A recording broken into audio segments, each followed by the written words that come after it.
Peoples news சொந்தங்கள் அனைவருக்கும் இனிமையான வணக்கம். மற்றும் ஒரு ரெட் லைட் இன்டர்னல் பாலிடிக்ஸ்ல உங்கள் அனைவரும் சந்திக்கல ரொம்ப சந்தோஷம். இன்றைக்கு மிக முக்கியமான சர்ச்சை குறித்தான ஒரு விடயத்தை நாங்கள் பேச போகின்றோம்.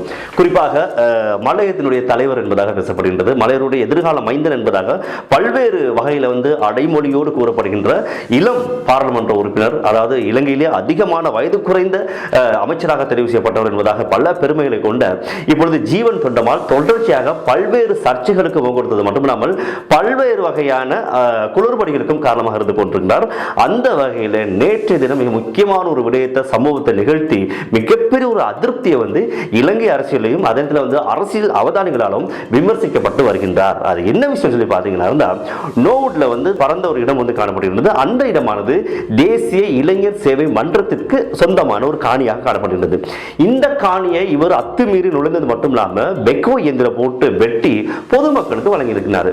அது பொதுமக்களுக்கு வழங்கல எந்த பிரச்சனையுமே கிடையாது. ஆனா இதுல என்ன விஷயம் சொல்லி பாத்தீங்கன்னா, இந்த மக்கள் யார் சொல்லி பாத்தீங்கன்னா 4 வருடங்களுக்கு முன்பாக நோவுட்ல இருக்கக்கூடிய மிக முக்கியமான நியூ வேலி என்று சொல்லப்படக்கூடிய ஒரு எஸ்டேட், அந்த எஸ்டேட்ல இருக்கக்கூடிய ஒரு குடியிருப்புல மிகப்பெரிய பாரிய தீ ஏற்பட்டிருக்கிறது.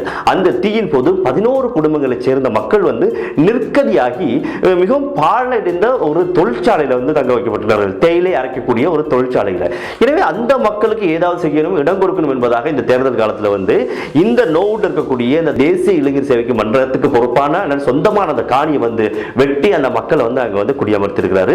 இதெல்லாம் பண்ணக்கூடாது, இதெல்லாம் தவறான விஷயம், இது எங்களுக்கு சொந்தமான காணி சொல்லி தேசிய இளைஞர் சேவை மன்றத்துடைய அந்த அதிகாரிகள் கூறியும் எந்த விதமான ஒரு விஷயத்தையும் அவர் காதில் போட்டுக் கொள்ளாமல் தான் எடுத்த காரியத்தை முடித்து விட்டதாக எண்ணி இப்பொழுது பெருமிதம் கொண்டிருக்கின்றார்.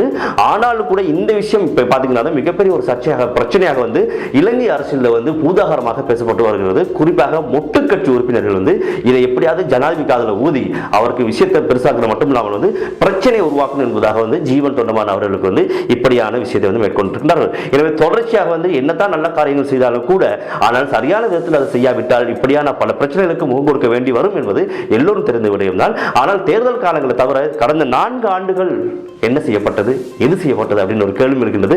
4 ஆண்டுகளுக்கு பிறகுதான் அந்த மக்களுக்கு காணி வழங்க வேண்டுமா அப்படின்ற ஒரு தேவையும் ஒரு கேள்வியும் இருக்கின்றது.